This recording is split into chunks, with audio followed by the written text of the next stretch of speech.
am back. We'll go over what I did yesterday. Yesterday I did not have the GoPro over here. I only had my phone, but I got a lot of work done. So I'm just gonna go over what I did yesterday, and then we're gonna pick up and see what we can find out today. So I got the new distributor cap in. I got all the wires in. Hopefully I got them on there correct. I followed the diagram and I double checked them with what was on there, the old wires that had been on there for 30 years. And we got a spark at the spark plug. So that was exciting. I was excited about that. Then I put some carb cleaner on there. I took the air filter off, as you can see. I hadn't had that off yet. That was something that I needed to do. I mean, I don't know if that carb's gonna work or not. It has some, it's leaking some junk. But then one thing that I realized is I still had the fuel connected, and see this junk down there? That's what was coming through the line into the carburetor every time I was spinning the engine. So I disconnected that. I got this down here, collecting that stuff. It smells terrible. That's gasoline that's been sitting in a metal tank, probably a rusty metal tank, for 30 years. So it smells bad, but I got it collecting there. And when I spin the engine, I still have the gas tank connected to the fuel pump, which is back here. If you can see that. When I spin the engine, it still pumps this junk up. So I should probably disconnect that just to have the fuel pump completely off, and then hopefully, if we progress any further, I'll be able to connect some sort of a tank to that and hopefully get some gas running through the carburetor and ultimately some gas running through the engine. But we'll have to see what happens. I'm going to try to spin it, and yeah, we'll look at some of that gas coming out of there, and we'll maybe put a little gas in the carburetor just to see what happens. Another thing that I did, I have not dealt with the ignition wires yet, so I've just I've taken this alligator clamp thing. I'm going to connect this to the negative side of the coil, and then I'm going to connect that to the battery. And when I did that, and I had the spark plug wire connected to a different spark plug, we got a spark. So great. I did kind of wear the battery down yesterday, so I've had it on charge. Pop's turned the charger on this morning, he said. I'm not sure what time, but hopefully we're back up to where we can spin the engine. Maybe I'll put a little gasoline in that carb there. Maybe I'll put some starting fluid in there. Yeah, let's do it. All right, so I got just a water bottle. I poked a hole in the lid. I'm gonna try to put a little fuel into the carburetor and spin the engine. See what we got. I'm gonna go ahead and connect. This is that wire. I'm gonna connect this to the negative battery terminal. It's connected to the negative side of the ignition coil down here. And like I said, I was getting a spark yesterday, so we will see. All right. I know this choke needs to be lubricated or something. It's very, very stiff. Let's see where to start it at. Should probably start it right about there. Put a little fuel in there. We got that on, and let's see.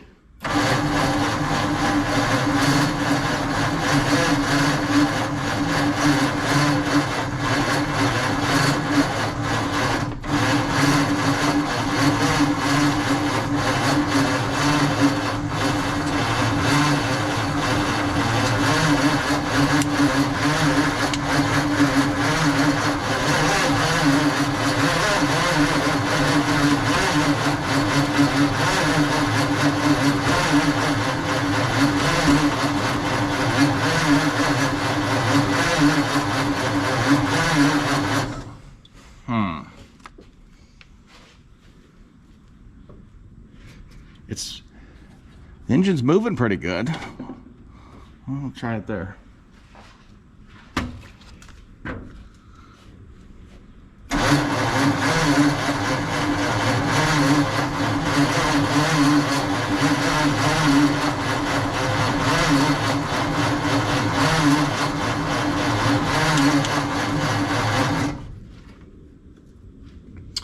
Well, nothing yet. Let's I'm going to take one of these plugs out, make sure we're getting spark to the actual plugs that I have in there. All right, I'm going to take this number 2 plug out just to see what we got.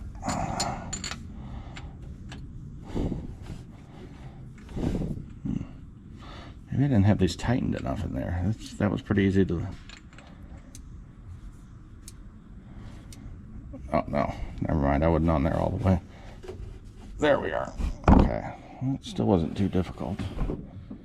But I did just have these out a couple weeks ago, so...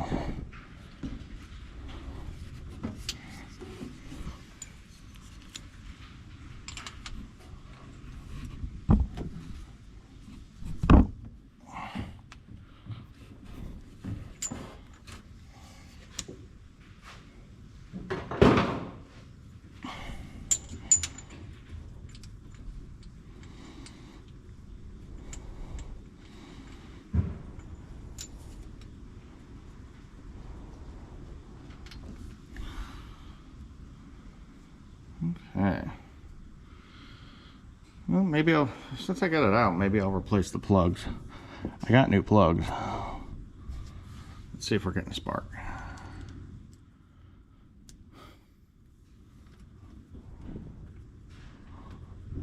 Try to find somewhere dark that we can see it.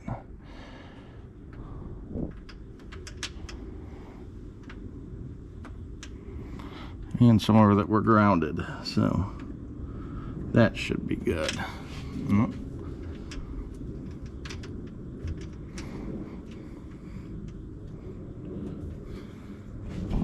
All right, let's see if we're getting a spark.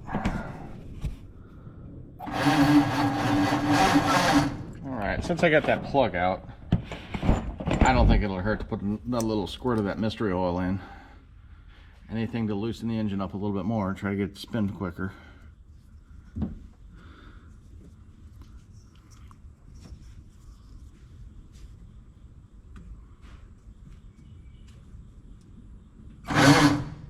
Huh.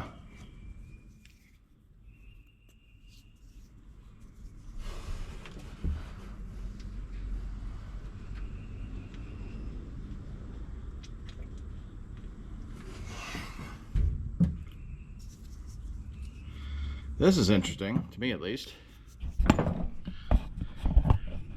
I don't know if you're going to be able to see down in there. Let's try it though.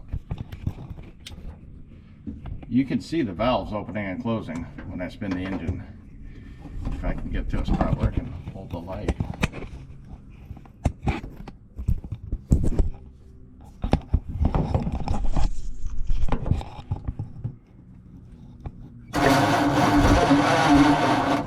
See the valves opening?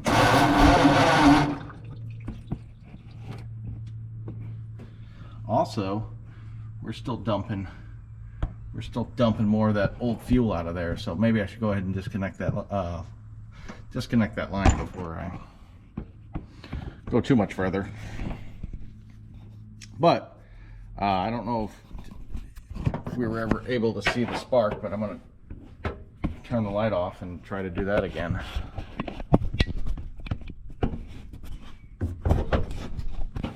Let's see.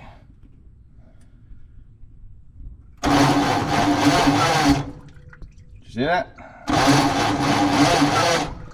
So we're getting a spark. Now I need to get some fuel in there and get the fuel compressed. And hopefully it'll be at the right time. So we will see. Well, I'm getting sparks, so let's try this again.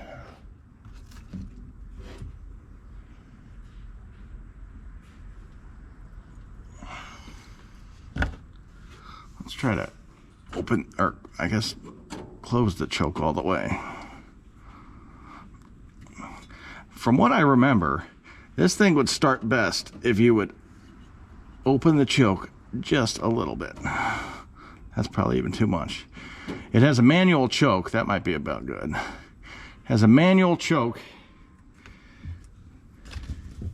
And you would pull the button all the way out and then push it in a little bit, and that's when it would start the best, from what I remember. So.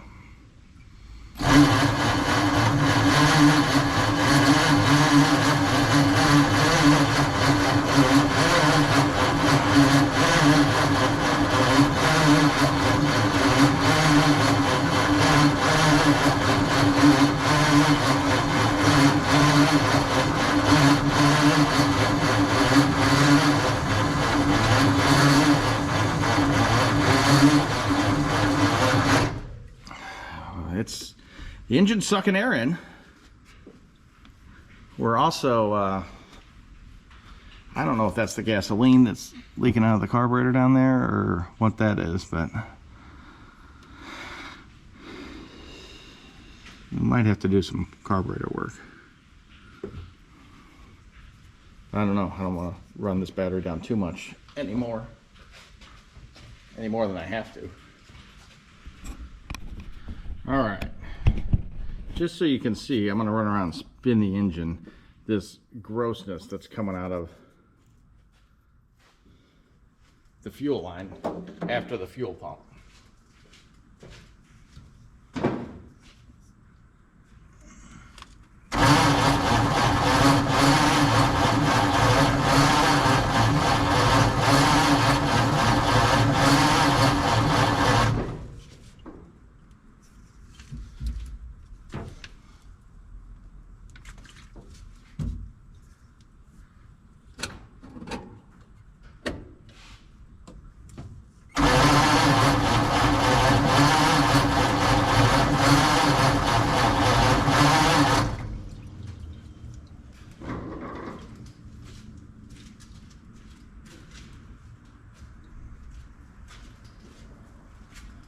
I'm gonna try a squirt of this stuff. I don't even have the coil hooked up.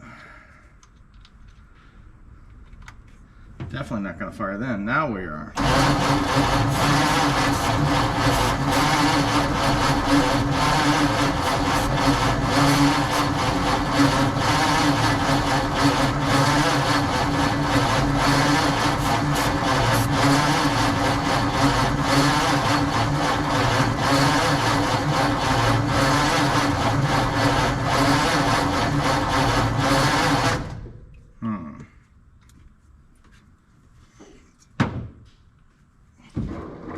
Guess I'll keep checking the other cylinders, make sure they're firing. You saw that nastiness that's coming out of there. I'm probably going to go ahead and disconnect this for now. Looks like there's several compression fittings down there, and then there's also one up there. I don't know what would be the best way to attack this, but this looks like it's just a rubber tube over it. So maybe I'll just disconnect that rubber tube, and hopefully all the bad fuel will drain back into the tank. Which, the tank for this, I'm sure this meets modern safety standards, but this is the fuel tank right here. Right behind the, inside the cab, right behind the driver's seat. There's this little shelf on top of it that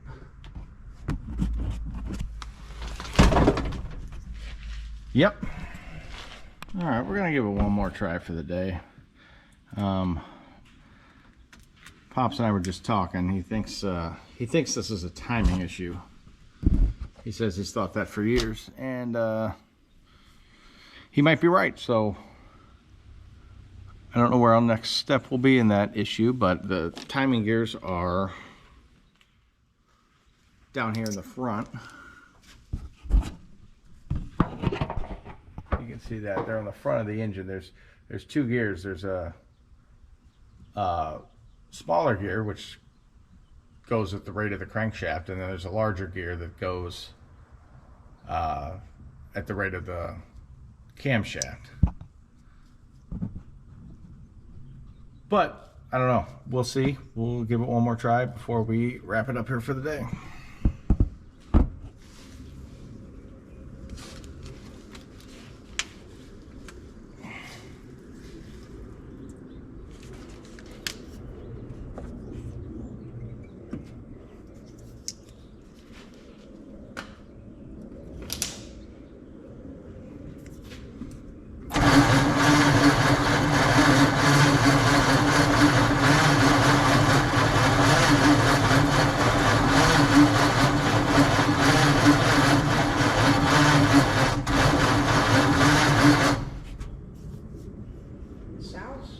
almost like it did used to sound for starting. Yeah.